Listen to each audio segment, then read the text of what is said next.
আজ থেকে আমরা শুরু করতেছি সাধারণ গণিত বইয়ের অনুশীলনী 2 অর্থাৎ সেট এবং ফাংশন। সো আজকে শুরুতে এই চ্যাপ্টারের যে ক্লাসটা হবে সেটা সাধারণত এই চ্যাপ্টারের সেট অংশটুকুর থিওরি আলোচনা, অর্থাৎ তোমার বইয়ে যে সেট সম্পর্কিত যে বিভিন্ন ডেফিনেশন আছে, বিভিন্ন সংজ্ঞা আছে, এক্সাম্পল দেওয়া আছে, সেগুলো নিয়ে আমরা আলোচনা করবো যেন তোমরা সেট বিষয়টাকে বুঝতে পারো। এবং এই চ্যাপ্টারটা সহজ, তোমরা বুঝতে পারলে, সংজ্ঞা ডেফিনেশনগুলো বুঝতে পারলে তোমরা এই চ্যাপ্টার থেকে খুব ভালোভাবে অ্যান্সার করতে পারবে। একই সাথে তোমরা ক্লাস 8-এ সেটের উপরে পড়াশোনা করে আসছো, সো তোমাদের কাছে এই চ্যাপ্টারটা খুব ইজি লাগবে। সো শুরুতে আমরা জানবো যে সেট এই ধারণাটা সর্বপ্রথম কে দেন। তো সেট সম্পর্কে সর্বপ্রথম ধারণা দেন জর্জ ক্যান্টর। বানান ভুল হইতে পারে, জর্জ ক্যান্টর তিনি সর্বপ্রথম এই সেট বিষয়টাকে সামনে আনেন এবং গণিতে একটা তুমুল আলোচনার সৃষ্টি করেন। ঠিক আছে, তোমরা এই নামটা মনে রাখবা যে সেট তত্ত্বটা জনককে তিনি হলেন জর্জ ক্যান্টর। এবার সেই সেটের সংজ্ঞা তোমাদের বইতে যেটা লেখা আছে কাইন্ড অফ এরকম যে বাস্তব অথবা চিন্তা জগতে সুনির্দিষ্ট কোনো জিনিসের সংগ্রহ। ঠিক আছে, যেমন হইতে পারে তুমি বললাম যে 1 থেকে 10-এর ভিতরে জোড় সংখ্যাগুলোর একটা সেট। ঠিক আছে, 1 থেকে 10-এর ভিতরে জোড় সংখ্যাগুলোর একটা সেট। যেমন তাহলে কি হইতে পারে 2, 4, 6, 8, এরপরে 10। ঠিক আছে, তো এই যে এটাকে আমরা সেট বললাম, আমরা বললাম 1 থেকে 10-এর ভিতরে জোড় সংখ্যা তাদের একটা সংগ্রহ। তো এই যে সংগ্রহ বললাম, সেই সংগ্রহগুলো কি হচ্ছে 2, 4, 6, 8, 10। তো এখন এই জিনিসটাকে সেট হিসেবে প্রকাশ করার জন্য আমরা একটা সেকেন্ড ব্র্যাকেট অথবা কার্লি ব্র্যাকেট ইউজ করব।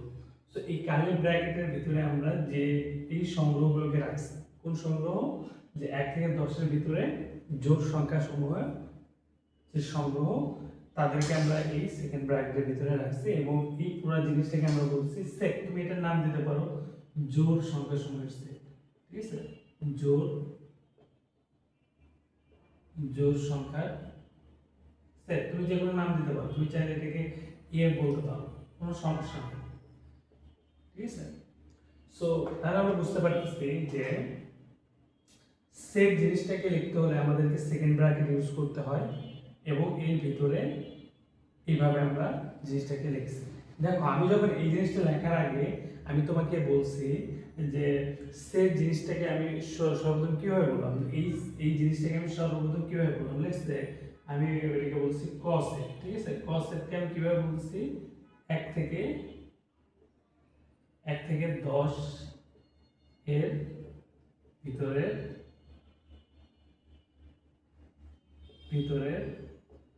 সকল জোড় সংখ্যা, তাই না? এটাই তো বলছি, তাই না? এটা বলার পরে তুমি এভাবে লিখতে পারছো। তার মানে এই সেটটাকে আমি চাইলে এভাবেও লিখতে পারি, বা এইটাকে আমরা কনভার্ট করে এভাবেও লিখতে পারি। অর্থাৎ আমরা তারা বুঝতে পারতেছি সেটকে 2টা পদ্ধতিতে প্রকাশ করা যায়। সেটকে কয়টা পদ্ধতিতে প্রকাশ করা যায়? তাহলে সেটকে কয় পদ্ধতিতে প্রকাশ করা যায়? সেটকে 2টা পদ্ধতিতে প্রকাশ করা, 2টা পদ্ধতিতে প্রকাশ করা যায়। পদ্ধতি দুটো কি? একটা হলো তালিকা পদ্ধতি। কি পদ্ধতি? তালিকা পদ্ধতি। একটা কি? সেট গঠন পদ্ধতি। ঠিক আছে, সেট গঠন পদ্ধতি। তোমরা এগুলো ইংরেজি নাম মনে রাখতে পারো। ওকে, তালিকা পদ্ধতিতে কি? এই যে আমরা তালিকাভাবে যে আমরা প্রকাশ করলাম, প্রথমে যে আমি কথাই বলছিলাম যে 1 থেকে 10-এর ভিতরে সকল জোড় সংখ্যা, এটাকে আমি কথাই বলছি, মানে সেটের ডেফিনেশনটা আমি বলছি। এই সেটের যে উপাদান হবে তাদের একটা প্যাটার্ন বলছি, তারপরে তুমি সেখান থেকে এই তালিকাটা বের করতে পারছো। তো এই যে এই পদ্ধতি যেটা, এটাকে আমরা বলতেছি কি তালিকা পদ্ধতি। তাহলে এখানে যে এ সেটটা আছে সেটা হলো তালিকা পদ্ধতি। আর গঠন পদ্ধতি সেটটার নির্দিষ্ট উপাদান উল্লেখ না করে দিয়ে, সেটটার নির্দিষ্ট উপাদান উল্লেখ না করে দিয়ে জাস্ট আমি একটা প্যাটার্ন বলে দিচ্ছি, যে প্যাটার্নটা কি 1 থেকে 10 এর ভিতরে সকল জোড় সংখ্যা। তাহলে তুমি বুঝতে পারছো যে হ্যাঁ এটা হলো আমার গঠন পদ্ধতি। তাহলে আমি এখানে যে ক সেটটা লিখছি সেটা হলো আমার কি গঠন পদ্ধতি। তাইলে যদি এখন তোমার প্রশ্ন যদি আসে যে তালিকা পদ্ধতি এবং গঠন পদ্ধতিতে, গঠন পদ্ধতির মধ্যে দুটো পার্থক্য কি, বা একটা পার্থক্য তুমি বলো, তাহলে কি বলবা? তালিকা পদ্ধতিতে উপাদানগুলো কি থাকে সুনির্দিষ্ট, অর্থাৎ তুমি জানতে পারতেছো 1 2 3 4 5টা উপাদান আছে। কিন্তু গঠন পদ্ধতিতে কি, গঠন পদ্ধতিতে যেটা হয় সুনির্দিষ্ট সংখ্যা উল্লেখ না করে দিয়ে সুনির্দিষ্ট সংখ্যা তুমি বের করতে পারবে, সেটা ভিন্ন বিষয়। সুনির্দিষ্ট সংখ্যা উল্লেখ না করে দিয়ে উপাদানগুলো কেমন হবে তার প্যাটার্ন বলে দেওয়া থাকে, ঠিক আছে? সো তোমাদের শর্ট প্রশ্ন আসতে পারে যে গঠন পদ্ধতি এবং তালিকা পদ্ধতির মধ্যে একটি পার্থক্য লেখো, তাহলে তোমাদেরকে এটা বুঝতে হবে। দেখো এখানে কিন্তু আমাদের সুনির্দিষ্টভাবে উল্লেখ করা হয় নাই, মানে সংখ্যাটা এক্স্যাক্টলি কয়টা হবে তুমি জানতে পারবা, কিন্তু এখানে বলে দেওয়া হয়নি সেট গঠন পদ্ধতিতে। কিন্তু কেমন হবে উপাদানগুলো সেটা বলা আছে, বলা হয়েছে জোড় হবে এবং 1 থেকে 10 এর ভিতরে হবে, তারপরে তুমি এটা লিখতে পারছো, ঠিক আছে? সো এখান থেকে এই জিনিসগুলো জানবা। ওকে, আমি যেহেতু এটা রেকর্ডেড ভিডিও, তোমরা চাইলে এই জিনিসটা তোমরা আরো একবার দেখতে পারো, সুন্দরভাবে নোট নিতে পারো। এরপর আমরা দেখবো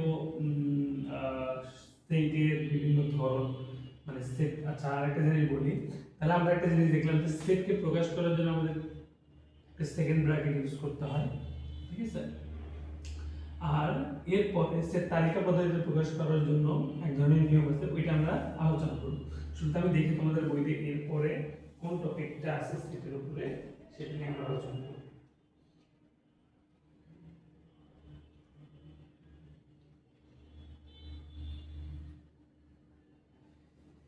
এরপরে বলা আছে সসীম সেট এবং অসীম সেট, ঠিক আছে? সেট সসীম সেট, সসীম সেট আর একটা হলো অসীম সেট।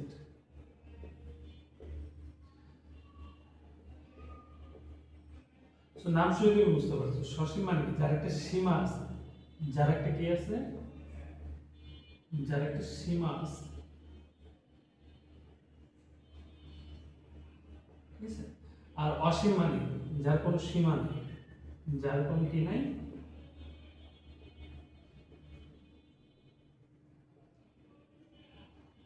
ঠিক আছে? যেমন সীমা আছে, যদি সংখ্যার কথা আমরা চিন্তা করি, যেমন আমি বললাম 1 থেকে 100 এর ভিতরে সকল মৌলিক সংখ্যা, ঠিক আছে? আমি কি বললাম 1 থেকে 1 হতে 100 এর মধ্যে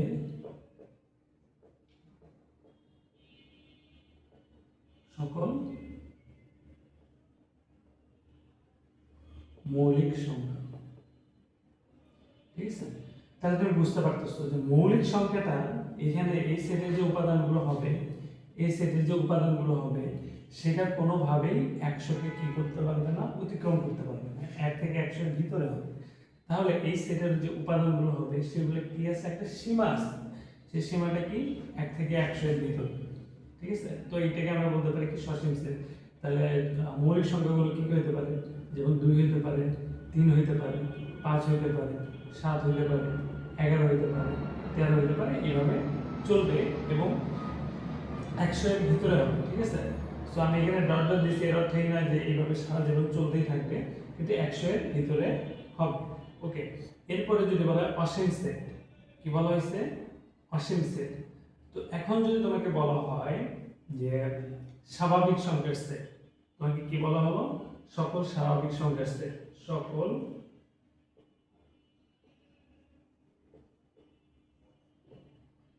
স্বাভাবিক সংখ্যার সেট,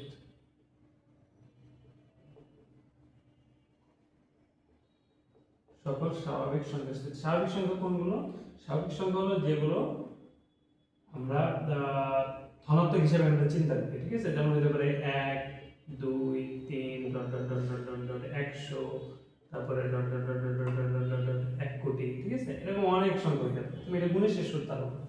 তো তোমার সারা জীবন পার হয়ে যাবে তুমি স্বাভাবিক সংখ্যাগুলো গুণে শেষ করতে পারবে, অর্থাৎ যার কোনো সীমাই নেই। সো এই ধরনের সেটকে আমরা কি বলি, অসীম সেট বলি। ঠিক আছে, অসীম সেট।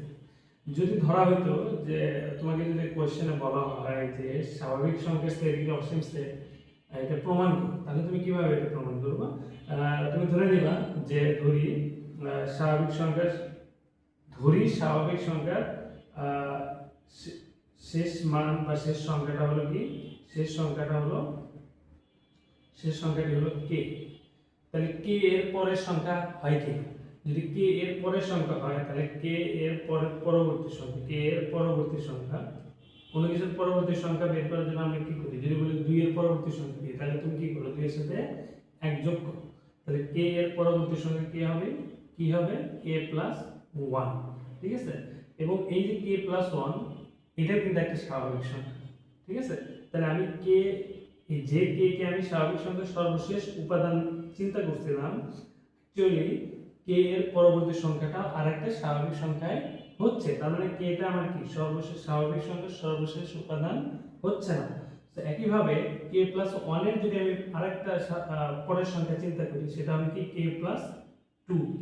ঠিক আছে, এবং এইটাও একটা স্বাভাবিক সংখ্যা। তো আমি কখনোই আইডেন্টিফাই করতে পারবো না একটা স্বাভাবিক সংখ্যার সর্বশেষ উপাদানটা কি। সো এই কারণে স্বাভাবিক সংখ্যার সেট কি সেট, একটা অসীম সেট। তো এগুলো তোমরা মনে রাখবে। তো আশা করি বুঝতে পারছো যে সসীম সেট কি জিনিস এবং অসীম সেট কি জিনিস।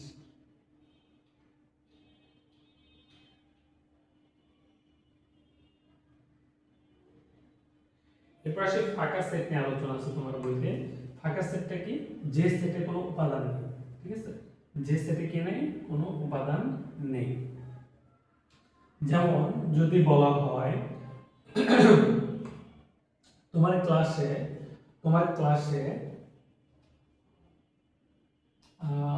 ক্লাস না অন্য কিছু ক্ষেত্রে যে কোনো একটা কিছু বলা হলো তোমার বাসায় চায়না প্রোডাক্টের একটা সেট।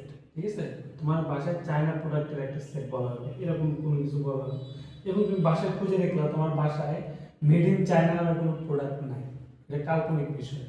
সো তুমি বাসায় খুঁজে দেখলে তোমার বাসায় কি নাই, মেড ইন চায়না নামে কোনো বা মেড ইন চায়নার কোনো প্রোডাক্ট নাই, তাহলে তুমি সেই সেটে কীভাবে লিখবা? ফাঁকা সেট। তো ফাঁকা সেটকে এইভাবে লেখা যেতে পারে অথবা এইভাবে লেখা যেতে পারে। ঠিক আছে, ফাঁকা সেটকে দুইভাবে লেখা যেতে পারে, শুধু একটা কার্লি ব্র্যাকেট এর ভিতরে কোনো কিছু থাকবে না, অথবা একটা গোল চিহ্ন দিয়ে এইভাবে কেটে দেবে। সো এটাকে আমরা ফাঁকা সেট বলতে পারি। ফাঁকা সেট মানে কি? যে সেটের উপাদান সংখ্যা শূন্য, যে সেটের উপাদান সংখ্যা যে সেটের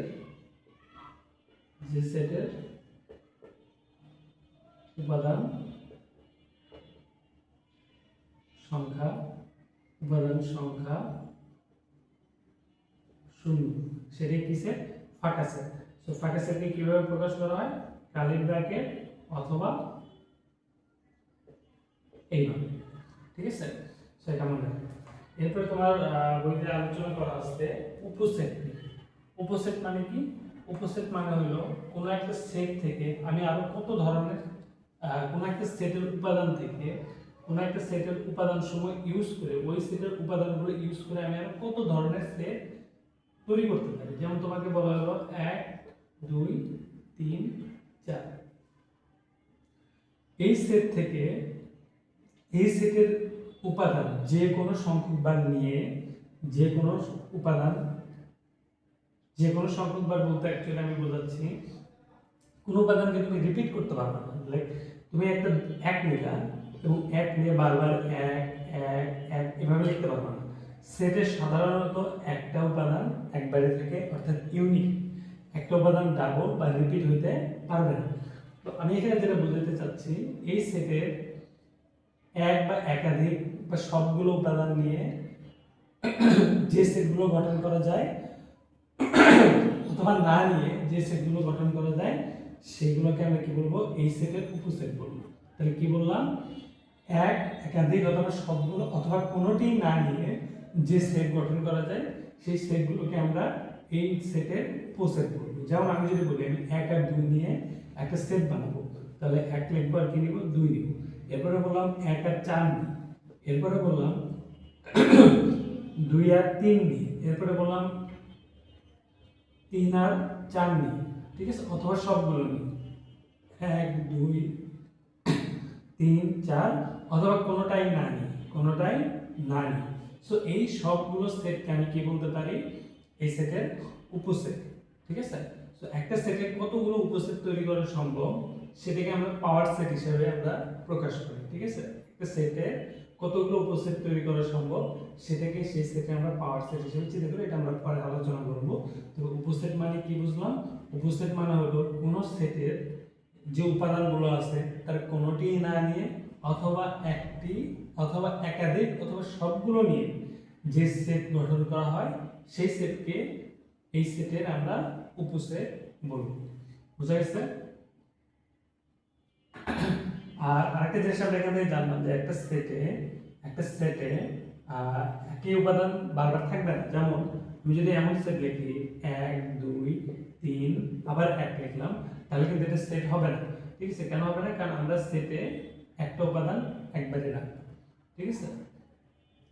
যদি মাল্টি থাকে ওটা দরকার নেই।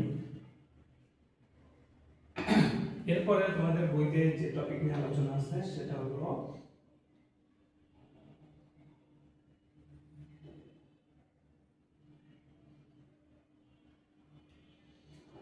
প্রকৃত উপসেট। প্রকৃত উপসেট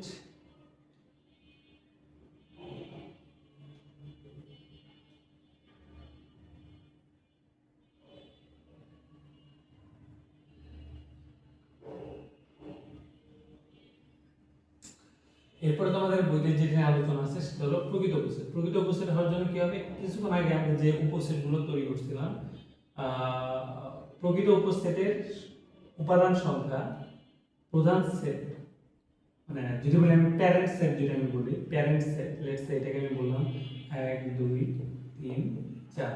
সো এই সেটের তো একটা নাম আছে তাই না, এটাকে আমি বলতেছি প্যারেন্ট সেট। প্যারেন্ট মানে তো আমরা জানি,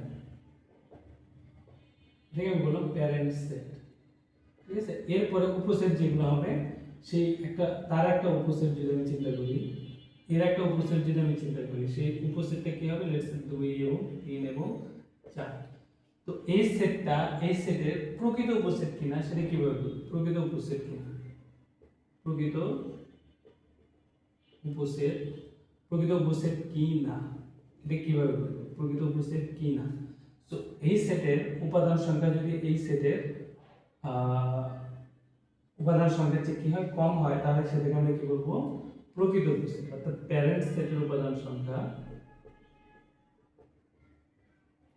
প্যারেন্ট সেটের উপাদান সংখ্যা কি হবে, বেশি হবে কার তুলনায়, উপসেটের তুলনায়, উপসেটের উপাদান সংখ্যা।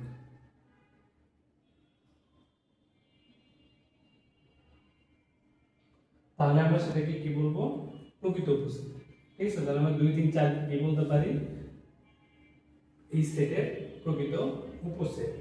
এরপরে তোমার বইতে যেটা আলোচনা আছে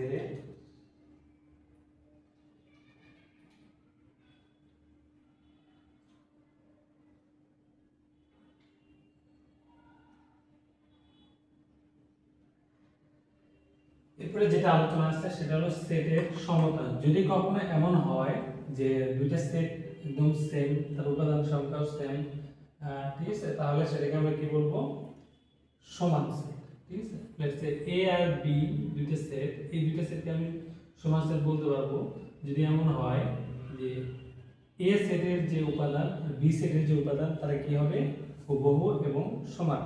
তাহলে আমি কি বলতে পারবো, এ এবং বি সমান সেট, ঠিক আছে। এরপরে যেটা আলোচনা আছে এগুলো জাস্ট জানলেই হবে। সেটের অন্তর, সেটের ডিফারেন্স, সেটের অন্তর, এটা একটু ইম্পর্টেন্ট। সেটের অন্তর এটা তোমাদেরকে বুঝতে হবে, কারণ এই টপিকের উপরে ম্যাথ আছে। যদি বলা হয় সেটের অন্তর, সেটের অন্তরকে কি চিহ্ন দিয়ে লেখা হয়? বিয়োগ চিহ্ন দিয়ে অথবা এরকম একটা চিহ্ন দিয়ে। ঠিক আছে, সরি এরকম না, অ্যাকচুয়ালি এটা হলো এরকম। ওকে, সো যদি বলা হয় এ বাদ বি, ঠিক আছে, এটাকে যদি আমরা লিখতে চাই তাহলে কিভাবে লিখবো? এ বিয়োগ বি অথবা এ বাদ বি, এইভাবে লিখবো। ঠিক আছে, সো এটার অর্থ কি? এই জিনিসটার অর্থ কি? এ বাদ বি অথবা এ মাইনাস বি অথবা এ ব্যাকস্ল্যাশ বি, এটার অর্থ কি? এটার অর্থ হলো এ এর যত উপাদান আছে, এ এর যত উপাদান আছে তাদের ভিতর থেকে বি এর উপাদানগুলো বাদ দাও। বি এর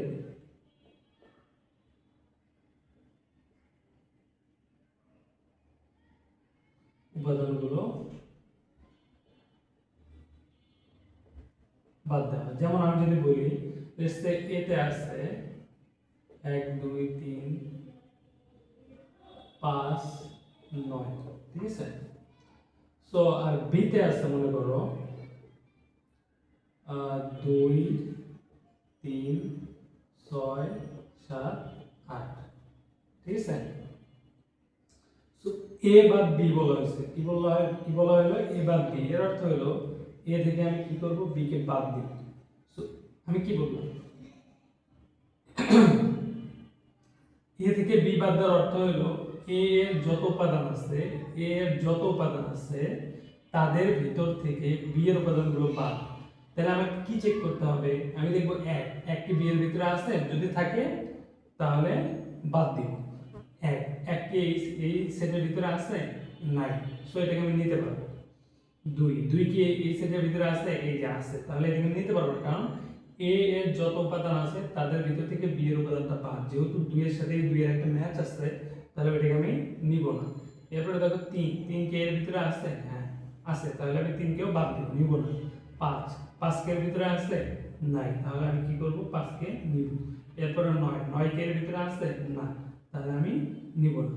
দেখো জাস্ট এ বাদ বি করলে কি হবে? 1 5 9, আমি কিন্তু 6 7 8 লিখি নাই, কারণ এ বাদ বি এর অর্থ হলো এ বাদ বি থেকে যে রেজাল্টটা পাবো সেটা অবশ্যই কি হবে?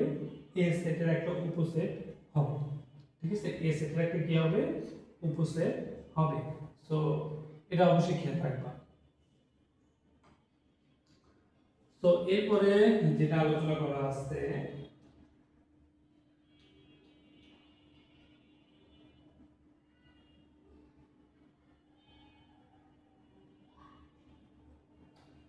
তো আরেকটা ইম্পর্টেন্ট জিনিস, এটাকে যদি আমি সেট গঠন পদ্ধতিতে বলতে চাই, অর্থাৎ ডেফিনেশন আকারে লিখতে চাই যে এ বাদ বি, এই জিনিসটা একটু বুঝো। এ বাদ বি এটাকে যদি আমি সেট গঠন পদ্ধতিতে বলতে চাই, দেখছো তোমাকে অলরেডি দেওয়া আছে। যেমন আমি এর আগে লিখছিলাম এ সমান সমান মনে করো 1 2 3 5 9, ঠিক আছে, আর বি সমান সমান মনে করো 2 3 6 8, ঠিক আছে। তাহলে এ বাদ বি এই জিনিসটাকে যদি সেট গঠন পদ্ধতিতে বলতে চাই, তাহলে আমি সেটাকে কিভাবে বলতে পারি? অবশ্যই সেটা একটা সেট হবে। তো সেট যদি হয় তাহলে সেকেন্ড ব্র্যাকেটের ভিতরে রাখতে হবে, এবং এই সেটের একটা উপাদান হবে। যেহেতু সেট গঠন পদ্ধতিতে লিখতেছি, তাহলে আমাদের কি কিভাবে লিখতে হবে? প্যাটার্ন ধরে লিখতে হবে। কি অনুযায়ী লিখতে হবে? প্যাটার্ন, ঠিক আছে, প্যাটার্ন হিসেবে লিখতে হবে। যেহেতু সেট গঠন পদ্ধতি বলছে, তাহলে কিভাবে লিখতে হবে? প্যাটার্ন হিসেবে লিখতে হবে। তো প্যাটার্ন হিসেবে লেখার জন্য তো আমরা সংখ্যা লিখি না, সো আমরা কোনো কিছু ধরি, ঠিক আছে। তো প্যাটার্ন হিসেবে লিখতে হলে আমরা কি ধরে নেব? যে এই সেটটার উপাদান হবে x, ঠিক আছে, এই সেটের উপাদান হবে x such that, মানে যেন এই x এই সেটের উপাদান যেন x অবশ্যই কি হবে? belongs to a হবে, অর্থাৎ x অবশ্যই a থেকে হবে। দেখো x টা যখন আমি বলতেছি, x টা অ্যাকচুয়ালি কি? এই সেটের উপাদান, তাহলে এই সেটের উপাদান হবে x যেন x এর ভিতরে থাকে, এবং অবশ্যই এবং x cannot belongs to বা does not belongs to b। এর অর্থ কি, এই সেটের উপাদান হবে x, এই সেটের উপাদান হবে কি x, এবং x হবে a থেকে। দেখো এর আগে আমরা যে সলভ করে যে জিনিসটা পাইছিলাম, অর্থাৎ আমি যদি এটা a বা b করি তাহলে কি হবে, একের ভিতরে আছে নাই, তাহলে একটাই হবে। দেখো তাহলে এই সেটের উপাদানটাকে আমি এক ধরতেছি, এই সেটের প্রথম উপাদান আমি কি পাইলাম এক, এবং কি চিন্তা করতেছি এক a এর ভিতর থেকে আসছে, তাহলে x বিলংস টু এক, আর এই একটা কই থেকে আসছে, এই a সেট থেকে আসছে, তাহলে x বিলংস টু a, অর্থাৎ 1 বিলংস টু a, তার মানে 1 a সেটের ভিতরে থাকে, তাহলে 1 বিলংস টু a। দেখো আমি x এর জায়গায় এবার কি চিন্তা করতেছি 1, তাহলে 1 বিলংস টু a, অর্থাৎ 1 a থেকে আসবে, এবং তারপর আমি কি চেক করলাম এক b এর ভিতরে আছে কিনা, তারপর আমি কি চেক করলাম এক b এর ভিতরে আছে কিনা, যদি না থাকে তাহলে নিচ্ছি, তো 1 does not belongs to b, তাহলে 1 does not belongs to b। দেখো আমি এককে b এর ভিতরে আছে কিনা খুঁজছি, পাই নাই, তার অর্থ কি 1 b তে বিলং করে না, অর্থাৎ b এর ভিতরে নাই, এই কারণে আমি লিখছি।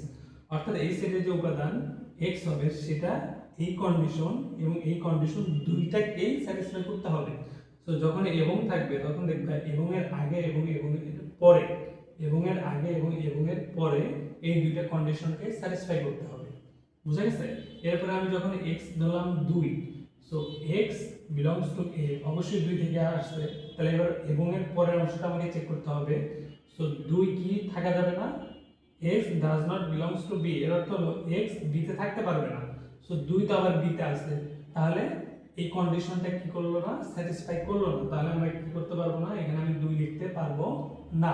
এবার আসে 3 এ, সো 3 কে আমি ধরলাম এবার x, তাহলে 3 belongs to a, ওকে ঠিক আছে, বাট এবার চেক করব 3 কি b তে বিলং করে কিনা, শর্ত অনুযায়ী 3 b তে বিলং করতে পারবে না, তাহলে 3 কিন্তু b তে আছে, তার মানে 3 কে আমি নিতে পারবো না, কারণ এই কন্ডিশনটাকে সে স্যাটিসফাই করে না। ওকে, তারপর আসি 5 এ, 5 কে এবার আমি ধরলাম কি x, তাহলে 5 তো অবশ্যই a সেটের ভিতরে আছে, অর্থাৎ x belongs to a, অর্থাৎ 5 এর ভিতরে আছে, এবং 5 b তে থাকতে পারবে না, b তে আছে নাই, তাহলে ঠিক আছে, তাহলে আমি 5 কে নিতে পারবো। একইভাবে 9 এর জন্য, 9 তো অবভিয়াসলি a তে বিলং করে, কারণ 9 টা a থেকে নিচ্ছে, সো এরপর আমি দেখব 9 b তে বিলং করে কিনা, যদি না করে তাহলে নিব, কারণ does not belongs to us, so যেহেতু 9 b তে নাই, তাহলে আমি এখানে 9 কে নিতে পারবো, ঠিক আছে? সো এই জিনিসটাকে আমরা চাইলে এইভাবে লিখতে পারি। তো তোমরা এটা একটু ভালোভাবে বুঝবা, সেট গঠন পদ্ধতি জিনিসটা কি এবং কিভাবে লেখা হয় আর কিভাবে চিন্তা করতে হয় অ্যাকচুয়ালি, সো সেটা একটু ভালোভাবে বুঝতে হবে।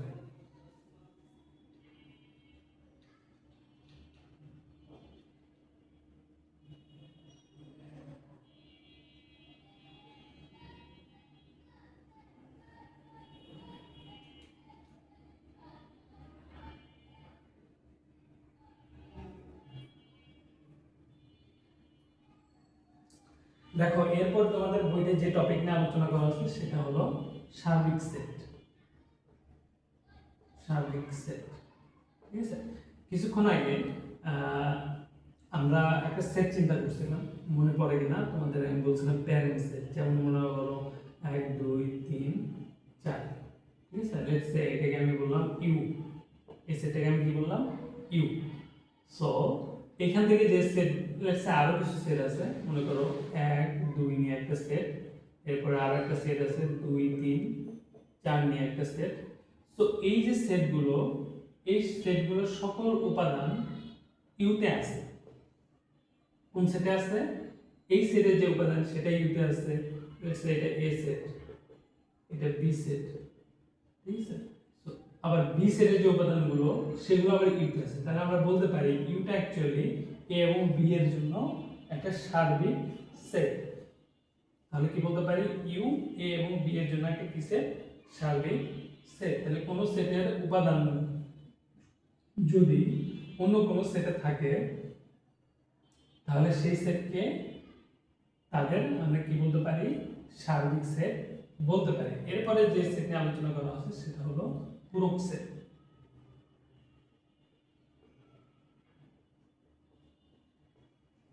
পূরক সেট জিনিসটা কি, বাদ দেওয়ার মতো। পূরক সেট মানে কি, ইউ সার্বিক সেট বা এভাবে লিখতে পারো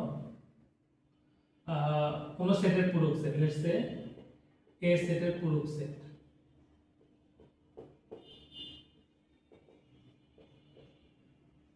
ঠিক আছে, তো এ সেটের সকল উপাদান মনে করো ইউ সেটে আছে, তার মানে ইউটা কি, এখানে ইউটা হলো সার্বিক সেট। এটাকে আমরা কি বলতেছি, সার্বিক সেট। তো যখন আমি বলবো এ কমপ্লিমেন্ট, তখন এর অর্থ কি, এ এর পূরক সেট। এর অর্থ কি, এ এর পূরক সেট। ঠিক আছে, বা এটাকে চাইলে এভাবে লেখা যায়, এ প্রাইম দিয়েও লেখা যায়। সো এই দুইটা জিনিসের অর্থ কি, এই দুইটা জিনিসের অর্থ হলো ইউ বাদ এ, অর্থাৎ সার্বিক সেট থেকে এ সেটের উপাদানগুলোকে কি করা, বাদ দেওয়া। লেটস সে ইউ সমান মনে করো 1 2 3, ঠিক আছে, এবং এ সেটের উপাদান মনে করো 1 আর 3। সো যদি বলা হয় এ প্রাইম বা A complement, complement set of A, তাহলে আমরা কি লিখব, ইউ বাদ এ। ঠিক আছে, সো ইউ বাদ এর অর্থ কি, কিছুক্ষণ আগে আমরা শিখছি, ইউ বাদ এর অর্থ হলো ইউ এর উপাদানগুলো থেকে এ এর উপাদানগুলোকে কি করা, বাদ দিয়ে দাও। তাহলে আমি দেখব এখানে যে সেটটা হবে সেটা, সেইখানে ইউ সেটের উপাদান হবে, কিন্তু সেগুলো আবার এ তে থাকতে পারবে না। সো এক কি এখানে আছে, হ্যাঁ আছে, তাহলে এক হতে পারবে না। দুই কি এখানে আছে, না, তাহলে 2 হবে। তিন কি এখানে আছে, তাহলে 3 এখানে লিখতে পারবো। তাহলে এ এর প্রাইম সেট, এ এর কমপ্লিমেন্ট সেট, এ এর কমপ্লিমেন্ট সেটটা কি হবে, কমপ্লিমেন্ট সেটটা কি দাঁড়ালো, 2। বুঝে গেছে? সো এই জিনিসগুলো আমাদেরকে মোটামুটি জানতে হবে, বুঝতে হবে, ঠিক আছে, এবং পারতে হবে। সেখান থেকে আমি আরো কিছু জিনিস আমরা শিখছি, সেটা হলো এই সাইনটা নিয়ে। ঠিক আছে, সেটা হলো এই সাইনটা নিয়ে, এটাকে আমরা বলছি বিলংস টু বা বিলংস টু, এরপরে ডাজ নট বিলংস টু। ঠিক আছে, এরপর আরেকটা জিনিস শিখছি, সেটা হলো এরকম একটা দুটো সাইন কোলনের মতো, সেটাকে আমরা বলি কি, সাজ দ্যাট, বা এটাকে আমরা বাংলায় বলি যেন। ঠিক আছে, তো আমরা যখন সেট গঠন পদ্ধতিতে বলবো তখন আমরা এরকম লিখি x। ঠিক আছে, তার মানে আমি বোঝাই এই সেটের উপাদান হবে x, এবং x কেমন হবে, এই x টা একটা প্যাটার্ন, তাই না, এই x টাকে আমি বলতেছি কি, একটা প্যাটার্ন। ঠিক আছে, একটা প্যাটার্ন, এই x টা কি হবে, একটা প্যাটার্ন ফলো করবে, এই x টা কি করবে, একটা প্যাটার্ন ফলো করবে।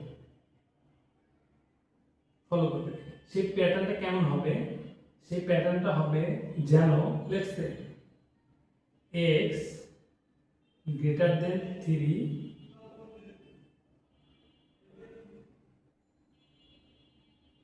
এবং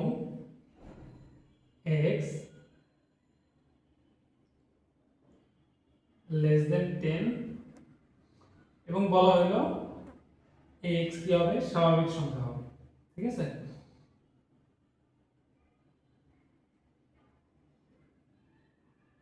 x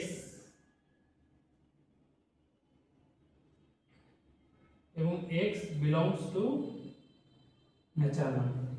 ঠিক আছে, তাহলে x such that x belongs to, বা এইভাবে লিখতে পারো x such that x belongs to natural number এবং x is greater than 3 এবং x less than 10। তার অর্থ কি, এই সেটের উপাদান x হবে, x স্বাভাবিক সংখ্যার হইতে হবে, একই সাথে x কে 3 এর চেয়ে বড় হইতে হবে, এবং একই সাথে x কে 10 এর চেয়ে ছোট হইতে হবে। তাহলে আমি চাইলে এটাকে কিভাবে লিখতে পারি, x যেহেতু স্বাভাবিক সংখ্যা হবে, তাহলে স্বাভাবিক সংখ্যা কোনগুলো, 1 2 3 4 5 6 এরকম করে চলবে, ঠিক আছে। সো এখন যে x যে উপাদানটা সেটা কি হবে 3 এর চেয়ে বড় হবে, তাহলে আমি 1 আর 2 কে অবশ্যই নিতে পারবো না, তাহলে 3 এর চেয়ে বড় হবে, তাহলে 3 কেও নিতে পারবো না, তাহলে আমাকে 4 নিতে হবে। 4 নিব, 5 নিব, 6 নিব, 7 নিব, 8 নিব, 9 নিব, 10 কে আমি নিতে পারবো, কারণ 10 এর চেয়ে ছোট হবে, 10 এর সমানও বলা হয় না। যদি নিচে এরকম একটা দাগ থাকতো তাহলে তখন আমরা 10 কেও নিতাম, ঠিক আছে। সো এই জিনিসগুলো আমাদেরকে বুঝতে হবে। সো সেট তালিকা পদ্ধতি থাকতে পারে, সেখান থেকে সেট গঠন পদ্ধতিতেও লিখতে বলতে পারে আমাদের শর্ট প্রশ্নে যে প্রশ্নগুলো হয় সেই প্রশ্নগুলোতে। সো এগুলো দেখতে হবে। সো আমাদের অনেক কিছু বিষয় আছে, যেমন সংযোগ সেট, এরপরে আছে সেট সেট, শক্তি সেট, ক্রমজোড় সেট, এই জিনিসগুলো বলা আছে। তো সংযোগ সেট সংযোগ সেট হবে তখন যখন দুইটা সেটকে আমরা কি করব, কম্বাইন করব। সংযোগ মানে কি দুইটা সেটকে এক জায়গায় করা, ঠিক আছে। লেটস এক সেট এ এবং আরেকটা সেট আছে বি, এই দুইটা সেটকে কি করব, সংযোগ করব। এই দুইটা সেটকে আমরা কি করব, সংযোগ করব, ঠিক আছে। সংযোগ করব, সংযোগ করলে আমরা কি খেয়াল করব বলো তো। লেটস এ সেটে আছে 1 2 3, ঠিক আছে, আর বি সেটে আছে মনে করো 2 4 6, ঠিক আছে। এ এবং বি সেটকে সংযোগ করলাম, সংযোগ সেট করলাম, মানে সংযোগ করে দিলাম, তাহলে কি হবে, তাহলে এখানে যে সেটটা হবে সংযোগ করার কারণে যে সেটটা হবে সেটা এ এর ভিতরেও থাকবে, সেই উপাদানটা এ এর ভিতরে থাকবে অথবা বি এর ভিতরে হবে, তাই না। সংযোগ করে দিলে সবগুলা একসাথে মিক্স হয়ে যাবে, তাহলে কি হবে 1 2 3 4 5 6, ঠিক আছে, সংযোগ করে দিচ্ছি। তো এখন আমি যদি এটাকে বলি যে সংযোগ সেটের কারণে যে উপাদানগুলো পাচ্ছি, যে উপাদানগুলো আমি পাচ্ছি সেটা কই পাবো বলো তো। সেটাকে আমি হয় এ তে পাবো অথবা বি তে পাবো। তাহলে এই যে সেটটা পাইলাম, এই সেটটাকে আমি বললাম কে সেট। সো এই কে সেটের যে উপাদান, কে সেটের উপাদানকে ধরলাম আমি কি, কে সেটের উপাদানকে আমি ধরলাম কি x, তাহলে কি লিখতে পারি x, যেন x বিলংস টু, তাহলে x, এই যে x, এই সেটের উপাদানগুলো কই থেকে আসছে বলো তো, হয় a থেকে আসছে অথবা b থেকে আসছে, তাহলে x বিলংস টু a, তাহলে x হয় a এর ভিতরে থাকবে অথবা x বিলংস টু b, ঠিক আছে। তো আমরা একটু জাস্টিফাই করি, লেটস সে এক, এই যে এক, এই এক অবশ্যই হয় a এর ভিতরে আছে নয়তো b এর ভিতরে আছে বা দুইটার ভিতরে আছে। সো a 1 1 কি a এর ভিতরে আছে, হ্যাঁ, তাহলে এই জন্য আমরা এখানে 1 লিখছি, তাহলে x বিলংস টু a, তাহলে এটা এই কন্ডিশনকে কি করে স্যাটিসফাই করে, 2 2 কি a এর ভিতরে আছে অথবা 2 কি b এর ভিতরে আছে, হ্যাঁ, দুইটার একটা স্যাটিসফাই করলেই হচ্ছে। সো 2 এর ভিতরেও এটাকেও স্যাটিসফাই করে, আবার অথবা এটাকেও স্যাটিসফাই করে, অথবা দুইটাকে স্যাটিসফাই করে, তাহলে ঠিক আছে। 3 3 এর কথা যদি চিন্তা করি, 3 কি এ তে আছে নাকি বি তে আছে, মানে দুইটার একটাতে থাকলে হচ্ছে, তাহলে 3 এ তে আছে অথবা বি তে আছে, হ্যাঁ 3 এ তে আছে। সো তাহলে 3 এটাকে স্যাটিসফাই করে, এই কারণে আমি এখানে 3 লিখতে পারছি, ঠিক আছে। 4 এর কথা চিন্তা করি, 4 কি এ তে আছে নাই, তাহলে 4 কি বি তে আছে, হ্যাঁ 4 বি তে আছে, 4 বি তে আছে, তার মানে এই যে অথবার আগে একটা কন্ডিশন অথবা পরে একটা কন্ডিশন, তাহলে সংযোগ সেটের যে কন্ডিশন বা সংজ্ঞা ডেফিনেশন সেটা কি বলতেছে, যে তুমি অথবাতে লিখবা তার আগের কন্ডিশন স্যাটিসফাই করবে অথবা তার পরের কন্ডিশনটা স্যাটিসফাই করবে, ঠিক আছে। তাহলে এই দুইটা সেটকে সেটের মাধ্যমে যে এই ডেফিনেশন অনুযায়ী এক বা একাধিক সেট থেকে যে সেট পাবো সেটাকে আমরা তাদের কি বলবো, সংযোগ সেট বলবো, ঠিক আছে। বুঝা গেছে ডেফিনেশন। এরপরে বলা হলো সেট সেট, কি বলা হলো, সেট সেট, সেট সেট,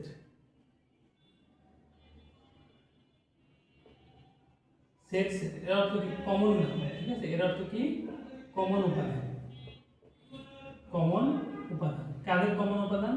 এ এবং বি এর ভিতরে কমন। তাহলে লেটস সে ওই সেটটা, সেই কমন সেটটা ধরলাম উপাদানগুলো কি হবে এক্স। কমন নেওয়ার অর্থ কি? কমন নেওয়ার অর্থ কি? লেটস সে তোমার আর তোমার ভাইয়ের মধ্যে, লেটস সে তোমার আর তোমার ভাইয়ের মধ্যে কমন কি? যদি বলি যে চোখ দুইটার কালার সেম, তাহলে তুমি কি দেখবা? আমি যদি বলি দেখো তো ওদের চোখ দুটো সেম কিনা, চোখ দুটো কমন কিনা, লেটস সে তোমাকে আর তোমার ভাইকে সামনে দাঁড় করানো হইলো, অন্য আরেকজন তৃতীয় একজনকে আমি বললাম আচ্ছা বলো তো চোখ দুইটা তাদের মধ্যে কমন কিনা, তখন তারা কি দেখবে? হ্যাঁ চোখের যে কালার সে দুটো সেম কিনা, ঠিক আছে, চোখের সাইজটা সেম কিনা, চোখের যে ভ্রু সেটা সেম কিনা, তখন ও কি করবো? ও সেম জিনিসটাই দুইজনের মধ্যে খোঁজা শুরু করবো, তাই না? সো কমন যখন আমরা বের করতে বলি তখন আমরা একটা জিনিসকে যাদের মধ্যে কমন নিতে যাচ্ছি তাদের মধ্যে আমরা খোঁজার ট্রাই করি। তাই এক্স যদি একটা কমন, এই সেট মানে কমন উপাদান, সো দুইটা সেটে কমন উপাদান, দুইটা সেটে কমন উপাদান যদি এক্স হয় তাহলে আমাকে দেখতে হবে কি এক্স এ তে আছে কিনা, এবং একই সাথে এক্স বি তেও আছে কিনা। তাই দেখতে হবে না? যদি এক্স এ তেও থাকে এবং এক্স যদি বি তেও থাকে তাহলে তো আমরা বলতে পারি এক্স কমন, তাই কিনা? সো দেখো এবার যদি আমি এই সেটে কমন সেটগুলো, কমন উপাদানগুলো লিখি, কমন উপাদানগুলো যদি লিখি তাহলে কি হবে বলো তো? দুই, শুধু দুইটা কমন আসবে। কেন দুই কমন? আমি দেখছি এক নিলাম, লেটস সে আমি এক নিলাম, তাহলে আমাকে দেখতে হবে এক এতে আছে ঠিক আছে, বিতে কি আছে? বিতে নাই, তাহলে এক কমন সেটের উপাদান না। সো দুই, দুই এতে আছে ঠিক আছে, দুই কি বিতে আছে? হ্যাঁ বিতে আছে, তাহলে আমি দুই নিছি। তিন, তিন এতে আছে ঠিক আছে, এবং তিন কি বিতে আছে? বিতে নাই, তাহলে আমি তিনকে নিতে পারবো না। সো এখান থেকে বোঝা যাচ্ছে কি যে কমন সেট বা সেট হলো দুইটা সেটের সকল সাধারণ উপাদান নিয়ে যে সেট, সেটাকে আমরা বলছি কি কমন সেট। সো এই জিনিসটা যদি আমি এইভাবে লিখি, এইভাবে যদি লিখি, তোমাদের বইতে এইভাবে আছে ভেন ডায়াগ্রাম দিয়ে, লেটস সে এখানে কি কি আছে? এক, দুই, তিন, আর এখানে কি আছে? দুই, চার, ছয়, ঠিক আছে। এই যে দুইটা সেটের মধ্যে এই দুইটা কি কমন, সো এই জন্য এদের কমন পোর্শনটাই দুই, দুইকে রাখা হয়েছে। আমরা বোঝা যাচ্ছে এই দুইটা সেটের যে সেট হবে তার উপাদান হবে কি শুধু দুই। বুঝা গেছে? সো এরপরে তোমাদের বইতে যেটা আলোচনা আছে সেটা হলো পাওয়ার সেট নিয়ে, ঠিক আছে। পাওয়ার সেটটা কি সেট? পাওয়ার সেট হলো একটা সেট থেকে কতগুলো উপসেট তৈরি করা যায়, সেটা হলো তার পাওয়ার সেট, ঠিক আছে।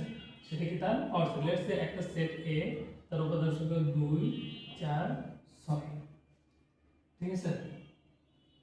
সো 2 4 6, এখান থেকে তুমি কতগুলো সেট বানাইতে পারো, উপসেট বানাইতে পারো। যদি এই উপসেটের কথা আমি চিন্তা করি তাহলে কি হবে বলো তো? শুধু 2 নিয়ে একটা সেট, অথবা শুধু 4 নিয়ে একটা সেট, অথবা শুধু 6 নিয়ে একটা সেট, অথবা 2 আর 4 নিয়ে একটা সেট, অথবা 2 আর 6 নিয়ে একটা সেট, অথবা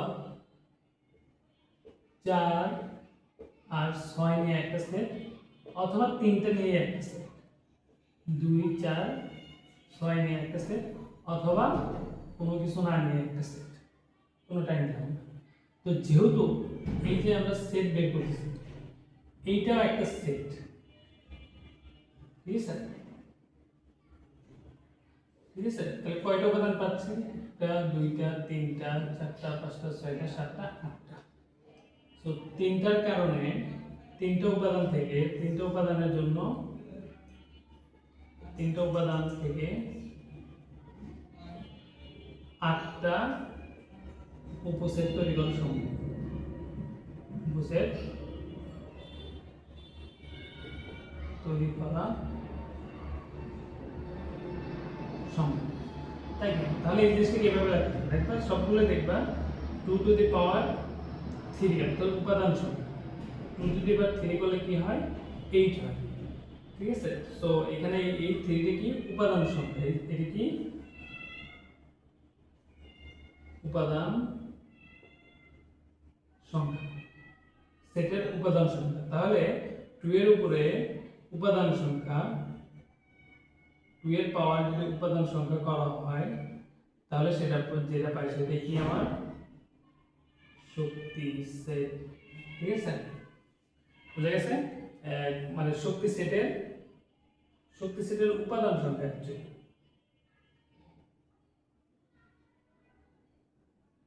ঠিক আছে, আর যে সেটটা পাচ্ছি এই যে ব্র্যাকেট দিয়ে যেটা লিখছি সেটা হলো আমার শক্তি সেট। এটা কি আমার শক্তি সেট। বুঝা গেছে?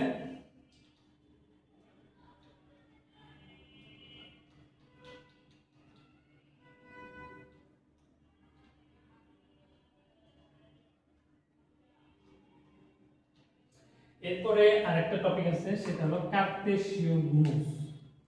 কার্তেশীয় গুণজ অর্থ কি? অর্থাৎ দুইটা সেটের মধ্যে কি করা, গুণ করা। আমরা নরমালি যেরকম গুণ করি কার্তেশীয় গুণজের ক্ষেত্রে গুণটা এমন না। অর্থাৎ আমরা যেমন যদি বলি 5 গুণন 5 তুমি লাগবে 25। ঠিক আছে, এখন যদি বলি a গুণন b নরমাল বীজগণিতের হিসেবে তুমি হয়তো লাগবো ab। কিন্তু সেটের ক্ষেত্রে যখন আমি a ক্রস b লিখবো সেটের ক্ষেত্রে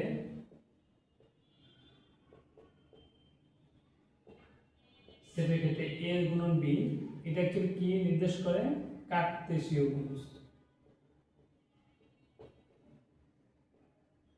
এটা অ্যাকচুয়ালি কি নির্দেশ করে? কার্তেশীয় গুণজ। কার্তেশীয় গুণজ থেকে অ্যাকচুয়ালি কি হয় যদি বুঝায়, মানে সোজা বাংলা যদি বুঝায় বলতে চাই তাহলে এটা কি পেয়ার তৈরি করা। কি তৈরি করা? পেয়ার তৈরি করা। ঠিক আছে, কিভাবে পেয়ার তৈরি করা? লেটস সে a সমান 1 2 3, b সমান মনে করো 4 আর 6। তো a ক্রস b এটার অর্থ হলো a ক্রস b এর অর্থ হলো পেয়ার তৈরি করা। কিভাবে পেয়ার তৈরি করা? b এর ভিতরে পরে যে আছে b এর প্রত্যেকটা উপাদানকে নিয়ে a এর প্রত্যেক উপাদানের সাথে একটা কি তৈরি করা?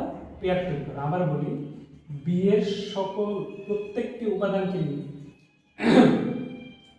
প্রতিবার b এর একটা উপাদান নিয়ে a এর সকলের সাথে কি তৈরি করা? জোট তৈরি করা। আমি b এর প্রথম উপাদান নিলাম 4, 4 কে নিয়ে a এর সকল উপাদানের সাথে পেয়ার তৈরি করা। তাহলে 4 এর তাহলে কি হবে? একে মানে a এর গুলো আগে লিখবো, তাহলে 1 4। ঠিক আছে, তারপরে কি লিখবো? 2 4, তারপরে কি লিখবো? 3 4 গেল। তারপরে 6 নিয়ে একই ভাবে এর সবার সাথে পেয়ার তৈরি করব। 1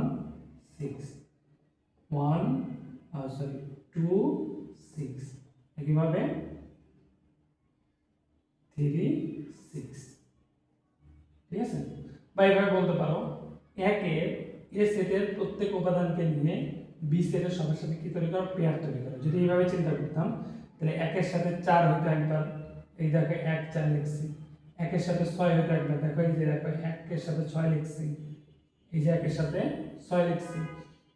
2 এর সাথে 4 হতো একবার, এই যে 2 4 লিখছি। 2 এর সাথে 6 হতো একবার, এই দেখো 2 6 লিখছি।